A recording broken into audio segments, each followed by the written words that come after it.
Hello everyone. आज हम लोग देखेंगे 17th बीपीएससी स्पेशल में बिहार हिस्ट्री सीरीज का सेट नंबर 4। तो स्टार्ट करते हैं आज का लेक्चर। और हाँ, चैनल को सब्सक्राइब जरूर कर ले।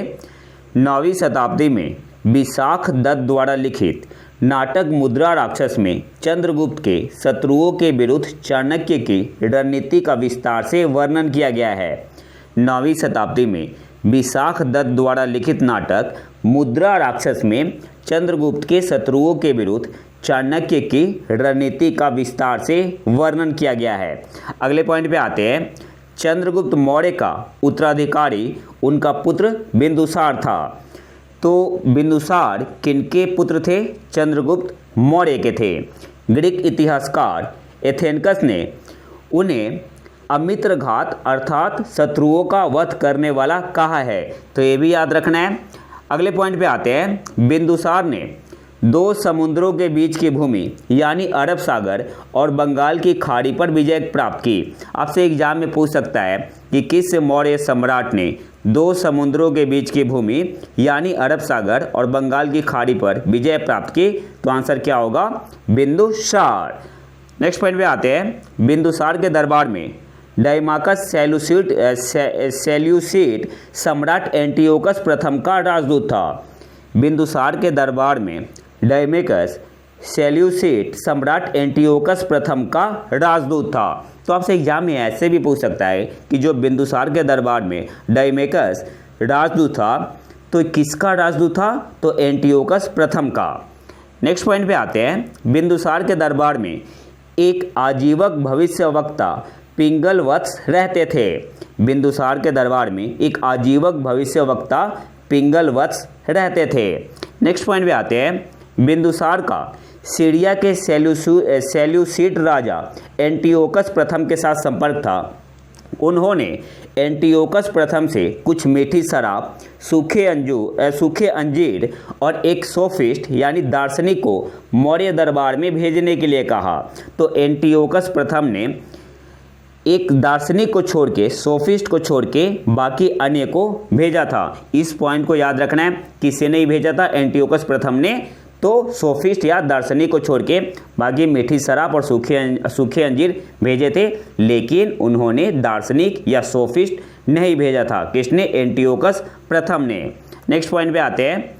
अशोक को तक्षशिला और उज्जैन का वायसराय नियुक्त किया गया था। अशोक किनके लड़के थे? बिंदुसार के। अशोक की माता का नाम क्या था? सुभद्रांगा या धर्मा। अशोक की माता का नाम क्या था? सुभद्रांगा या धर्मा। नेक्स्ट पॉइंट पे आते हैं। बुद्ध, शाक्य और अशोक ये आपका मास्की शिलालेख में मिलता है। धर्म अशोक मिलता है सारनाथ शिलालेख में। देवनम पिया मिलता है। देवनम पिया का मतलब क्या हुआ? देवताओं का प्रिय। और पियादसी जो नाम है ये कहाँ मिलता है आपका? तो श्रीलंकाई बौद्ध इतिहास, दीपवंश और महावंश में दिया गया है। मास्की शिलालेख में क्या है? बुद्ध, शाक्य और अशोक। सारनाथ शिलालेख में क्या है? धर्मा, अशोक। और देवनम पिया इसका मतलब क्या होता है? देवताओं का प्रिय। और पियादसी ही आपका श्रीलंकाई बौद्ध इतिहास, दीपवंश और महावंश में दिया गया है। नेक्स्ट पॉइंट पे आते हैं। महावंश के अनुसार असंधमित अशोक की प्रमुख रानी थी। किसके अनुसार? महावंश के अनुसार असंधमित अशोक की प्रमुख रानी थी। इनकी मृत्यु के बाद तिसरखा को प्रमुख रानी के पद पर आसीन किया गया। एक अन्य रानी थी कड़ुआ की। इनका उल्लेख इलाहाबाद के एक स्तंभ पर अंकित रानी के आदेश में किया गया है। और कड़ुआ की जो रानी थी इनके पुत्र का नाम क्या था? तिवारा, या कहीं कहीं पे तिवाले भी दिया हुआ है। नेक्स्ट पॉइंट पे आते हैं।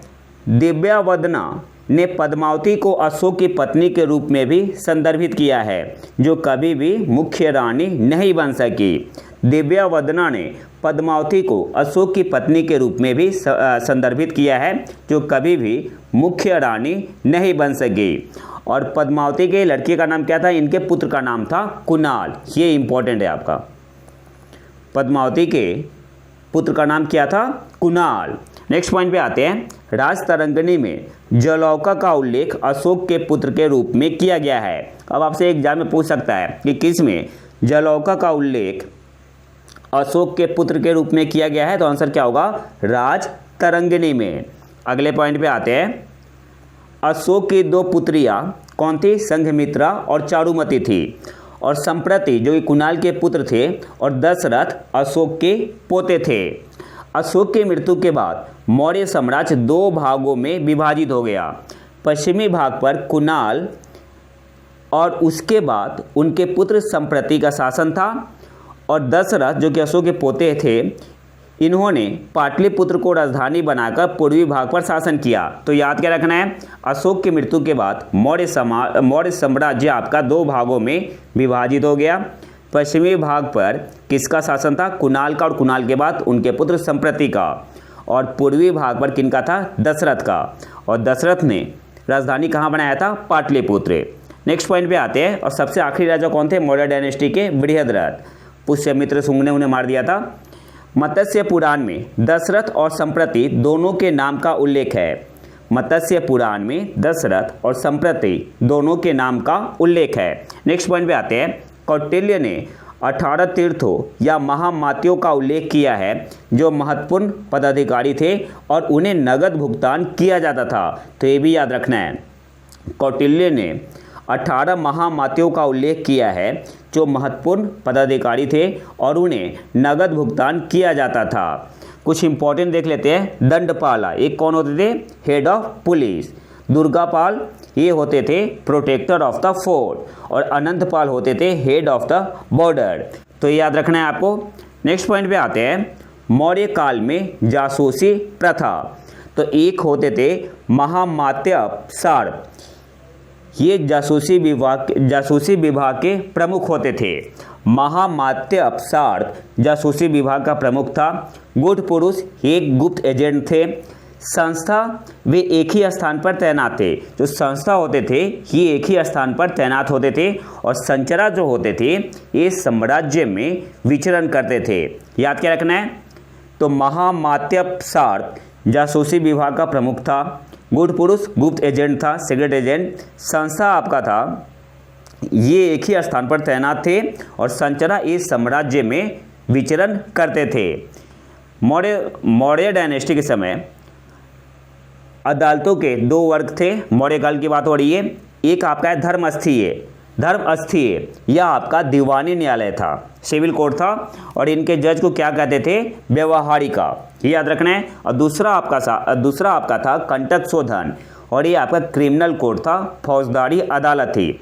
धर्मस्थीय ये आपका सिविल कोर्ट था, और कंटक शोधन ये आपका था क्रिमिनल कोर्ट, फौजदारी अदालत।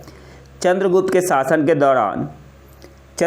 शासनकाल के दौरान 4 प्रांत थे, लेकिन अशोक काल के दौरान कलिंग के शामिल होने के बाद 5 प्रांत थे। और वो 5 प्रांत कौन थे, तो उत्तरापथ, इसकी राजधानी थी तक्षशिला। अवंतीपथ, इसकी राजधानी थी उज्जैन। दक्षिणापथ, इसकी राजधानी थी सुवर्णगिरी। ईस्टर्न में अगर बात करें तो प्रत्यापथ, इसकी राजधानी थी कलिंग। और एक आपका था सेंट्रल प्रोविंस, इसकी राजधानी थी मगध। नेक्स्ट पॉइंट पे आते हैं। तक्षशिला और उज्जैनी जैसे महत्वपूर्ण प्रांत सीधे कुमारों के नियंत्रण में थे। और ये कुमार होते कौन थे, तो ये रॉयल फैमिली से आते थे।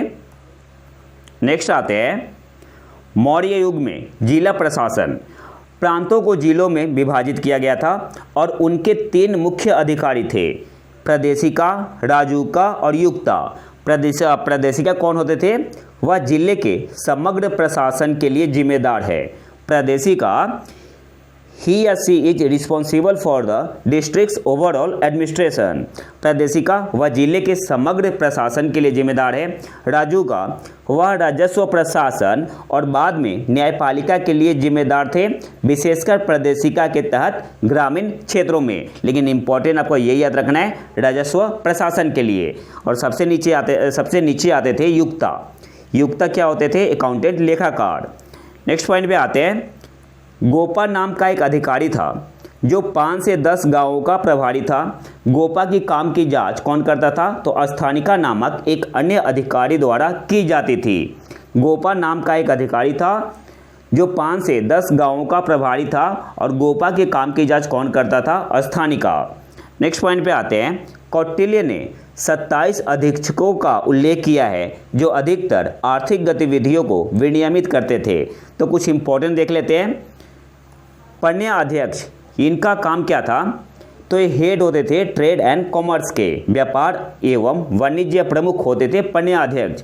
समस्ता अध्यक्ष कौन थे? तो निजी व्यापार का नियंत्रक, controller of private trade. Next आते हैं पौतव अध्यक्ष। पौतव अध्यक्ष ये कौन होते थे? Controller of weight and measure, बाट और माप के नियंत्रक। नौवाध्यक्ष कौन होते थे? नौवहन का नियंत्रक। शुल्काध्यक्ष कौन होते थे? सीमा शुल्क और चुंगी के नियंत्रक। अक्षपटला अध्यक्ष ये होते थे कंट्रोलर ऑफ अकाउंट, खाता नियंत्रक। मानाध्यक्ष कौन होते थे? सर्वेक्षक और समय पालक। नेक्स्ट आते हैं पतना अध्यक्ष कौन होते थे?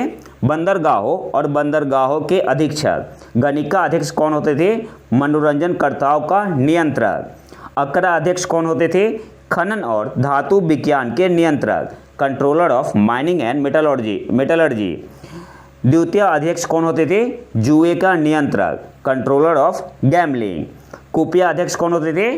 तो वन उपज अधीक्षक, superintendent of forest produce. Next आते हैं लक्षणा अध्यक्ष, ये होते थे टकसाल के मास्टर ऑफ द मेन। और सूत्रा अध्यक्ष कौन होते थे? Textile commissioner. नेक्स्ट आते हैं मेगास्थनीज के अनुसार पाटलिपुत्र को 30 सदस्यों के एक नगरपालिका आयोग द्वारा नियंत्रित किया जाता था, जो 5-5 सदस्यों वाले 6 बोर्डों में विभाजित था। 6 बोर्ड थे और प्रत्येक बोर्ड में 5 सदस्य होते थे। किसके अनुसार? मेगास्थनीज के अनुसार। राज्य के राजस्व का प्राथमिक स्रोत क्या था? भू राजस्व था। मौर्य डायनेस्टी की बात हो रही है। और भूमि 2 प्रकार की होती थी। एक आपका होता था राजकीय भूमि या राज्य भूमि, क्राउन लैंड बोलते हैं इसे। और इस भूमि से प्राप्त आय को क्या कहते थे? सीता।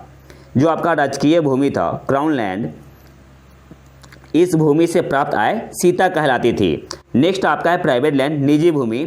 इस भूमि से प्राप्त आय को भागा कहा जाता था, एक प्रकार का टैक्स है। यह जमीन किसानों की थी, उन्हें कर के रूप में 1/4 या 1/6 हिस्सा देना पड़ता था। राज्य की आय का मुख्य स्रोत क्या था? भू राजस्व था, जो उपज का 1/4 से 1/6 तक था। अर्थशास्त्र के अनुसार सिंचाई के प्रकार से जल पर कर की सीमा 1/5 से 1/3 तक निर्धारित होती थी। नेक्स्ट आते हैं कर मुक्त गांवों को परिहारक के नाम से जाना जाता था और कर मुक्त भूमि को उद्वालिक या परिहार के नाम से जाना जाता था। आपातकालीन कर की एक अवधारणा भी थी जिसे प्रणय कर के नाम से जाना जाता था। तो जो आपातकालीन कर की एक अवधारणा थी, इसे किस नाम से जाना जाता था? तो प्रणय कर के नाम से। जो गांव सैनिकों की आपूर्ति के लिए उत्तरदायी थे, उन्हें अयोध्या कहा जाता था। नेक्स्ट पॉइंट पे आते हैं समाहर्ता मूल्यांकन का प्रभारी सर्वोच्च अधिकारी था और सन्निधाता राज्य के खजाने और भंडार गृह का मुख्य संरक्षक था। समाहर्ता मूल्यांकन का प्रभारी सर्वोच्च अधिकारी था और सन्निधाता राज्य के खजाने और भंडार गृह का मुख्य संरक्षक था। मेगास्थनीज ने मौर्य साम्राज्य को 7 जातियों में विभाजित किया था: दार्शनिक, किसान, सैनिक, चरवाहे, कारीगर, मजिस्ट्रेट और पार्षद। तो ये आपको याद रखना है। अर्थशास्त्र में सिक्कों को रूप कहा गया है। ये सब मौर्य डायनेस्टी की बात हो रही है। अर्थशास्त्र में सिक्कों को रूप कहा गया है। एक आपका होता था निशाका या सुवर्णा। ये आपका क्या होता था? तो निशक क्या होता था? सोने के सिक्के। कारसापना चांदी का सिक्का होता था। मशक क्या होता था? तांबे के सिक्के। और स्थानीय वस्तुओं पर 5% तथा आयातित वस्तुओं पर 10% की दर से निर्धारित किए गए थे। स्थानीय वस्तुओं पर टैक्स कितना था? 5%। और जो आपका इंपोर्ट होके आता था, इंपोर्टेड गुड्स, इस पर कितना था? 10% आपका टैक्स था। अब कुछ टैक्स के प्रकार देख लेते हैं मौर्य डायनेस्टी के समय के। एक था पिंडकारा, गांव के एक समूह द्वारा वस्तु के रूप में दिया जाने वाला कर, क्या बोलते थे? पिंडकारा। भागा लैंड टैक्स बता दिया है मैंने। प्रक्रिया रॉयल्टी था आपका है। सेना भक्ता अपने क्षेत्र से गुजरने वाले गांवों द्वारा शाही सेना को आपूर्ति प्रावधान। हिरण्य क्या था? Paid tax paid in cash. हिरण्य क्या था? Tax paid in cash. अगले पॉइंट पे आते हैं। प्रणय क्या था? स्नेह का उपहार। कारक क्या था? ए टैक्स इन कैश। परशुराम क्या था? अधिशुल्क सरचार्ज। परिगह क्या था? मोनोपोली टैक्स था, एक अधिकार कर। प्रवेश्य क्या था? इम्पोर्ट टैक्स था। वर्तनी क्या था? रोड सेस था। प्रतिकारक क्या था? टैक्सेस इनलैंड, भूमि में कर। शुल्क क्या था? कस्टम ड्यूटी था। तो ये सब टैक्स के प्रकार थे मौर्य डायनेस्टी के। गोपिका कुहा भवन नामक प्रसिद्ध मंदिर का निर्माण किसने करवाया था? दशरथ ने। गोपिका कुहा भवन नामक प्रसिद्ध मंदिर का निर्माण किसने करवाया था? दशरथ ने। मोर जो था आपका मौर्यों का राज्य चिन्ह था। मोर मौर्यों का राज्य चिन्ह था। अब कुछ एमसीक्यू कर लेते हैं। किस मौर्य राजा के शासन काल में 12 वर्ष लंबा सूखा पड़ा था? तो ऑप्शन डी आपका यहाँ पे सही आंसर हो जाएगा, चंद्रगुप्त मौर्य। अगले क्वेश्चन पे आते हैं। भारत के मुक्तिदाता लिबरेटर की उपाधि किसने प्राप्त की? तो चंद्रगुप्त मौर्य ने। ऑप्शन ए आपका यहाँ पे सही आंसर होगा। अशोक ने कलिंग पर कब आक्रमण किया? तो 261 BC। ऑप्शन सी आपका यहाँ पे सही आंसर होगा। अगले क्वेश्चन पे आते हैं। निम्नलिखित में से किस शिलालेख में अशोक के व्यक्तिगत नाम का उल्लेख है? तो मास्की में है। ऑप्शन डी आपका यहाँ पे सही आंसर होगा। अगले क्वेश्चन पे आते हैं। धर्मा अशोक नाम कहाँ पाया गया था? तो सारनाथ शिलालेख में। ऑप्शन सी आपका यहाँ पे सही आंसर होगा। अशोक की मृत्यु पर साम्राज्य संभवतः पश्चिमी और पूर्वी हिस्सों में विभाजित हो गया था। तो पश्चिमी और पूर्वी हिस्सों में उत्तराधिकारी कौन थे? तो ये मैंने बताया था कुणाल और दशरथ। ऑप्शन ए आपका यहाँ पे सही आंसर होगा। अगले क्वेश्चन पे आते हैं। कौन सा शिलालेख अशोक की बौद्ध धर्म के प्रति श्रद्धा को दर्शाता है? तो भाबरू। ऑप्शन डी आपका यहाँ पे सही आंसर होगा। अगले क्वेश्चन में आते हैं। वह शिलालेख जिसमें अशोक स्वयं को मगध का सम्राट होने का दावा करता है? तो भाबरू। ऑप्शन सी आपका यहाँ पे सही आंसर होगा। अगले क्वेश्चन पे आते हैं। बराबर पहाड़ियों की गुफाएं किसके लिए समर्पित थी? तो आजीवक। ऑप्शन है आपका यहाँ पे सही आंसर होगा। किसने दावा किया कि पाटलिपुत्र शहर के मामलों का संचालन 30 सदस्यों वाली एक संस्था द्वारा आयोजित किया जाता था, जो 5-5 सदस्यों वाले 6 बोर्डों में विभाजित थी? तो मेगास्थनीज ने। ऑप्शन डी आपका यहाँ पे सही आंसर होगा। यूनानी राजदूत डायमेकस ने किसके शासनकाल के दौरान मगध का दौरा किया था? तो बिंदुसार। ऑप्शन बी आपका यहाँ पे सही आंसर होगा। इसके अलावा प्लिनी ने उल्लेख किया है कि मिस्र के राजा टॉलमी द्वितीय फिलाडेल्फस ने भी डायोनिसस नामक एक राजदूत को भारतीय दरबार में भेजा था। हालांकि यह उल्लेख नहीं किया गया है कि वह बिंदुसार या अशोक के दरबार में रिपोर्ट करता था या नहीं। तो कहीं कहीं पे आपको आंसर बिंदुसार मिलेगा, कहीं पे अशोक मिलेगा। अगले क्वेश्चन पे आते हैं। निम्नलिखित में से अशोक का कौन सा शिलालेख बिहार में नहीं मिलता है? तो ऑप्शन बी आपका यहाँ पे सही आंसर होगा। डुमिनदेई। ये आपका कहाँ पे है? नेपाल में। और इसमें बताया गया है टैक्सेशन के बारे में in Maurya era. Taxation in Maurya era. अगले क्वेश्चन पे आते हैं। अब बाकी आपका लौरिया, आर्यराज, लौरिया, नंदनगढ़, रामपुरवा, ये आपका बिहार में मिला है। बिहार में कहाँ? चंपारण में।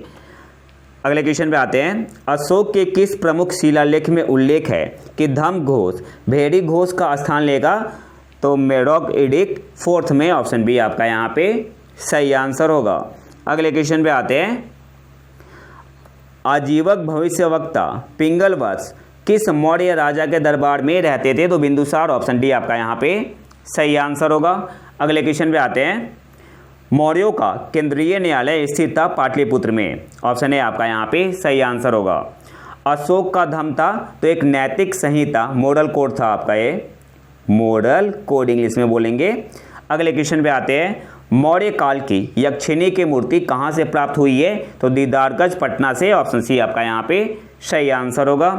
बौद्ध परंपरा के अनुसार अशोक ने कितने स्तूपों का निर्माण करवाया था? तो 84,000 अप्रॉक्स। ऑप्शन बी आपका यहाँ पे सही आंसर होगा। अगले क्वेश्चन पे आते हैं। मौर्य काल में स्थानिक कौन थे? तो जिला प्रशासक होते थे। ऑप्शन ए आपका यहाँ पे सही आंसर होगा। अगले क्वेश्चन पे आते हैं। निम्नलिखित में से अशोक के शासनकाल के दौरान सौराष्ट्र का गवर्नर कौन था? तो तुसफ्फा। ऑप्शन ए आपका यहाँ पे सही आंसर होगा। अगले क्वेश्चन पे आते हैं। निम्नलिखित में से कौन सा अशोक शिलालेख खरोष्ठी लिपि में है? तो शाहबाजगढ़ी। ऑप्शन डी आपका यहाँ पे सही आंसर होगा। अगले क्वेश्चन पे आते हैं। हर्षवर्धन ने अपनी राजधानी थानेसर से कन्नौज स्थानांतरित की थी। तो ऑप्शन ए आपका यहाँ पे सही आंसर होगा। अगले क्वेश्चन पे आते हैं। जिला स्तर पर मौर्य अधिकारियों का सही अवरोही क्रम था? तो बता चुका हूँ मैं, सबसे ऊपर प्रादेशिका, फिर राजुका, फिर युक्ता। तो ऑप्शन डी आपका यहाँ पे सही आंसर होगा। अगले क्वेश्चन पे आते हैं। मौर्य प्रशासन की एक सबसे महत्वपूर्ण विशेषता थी?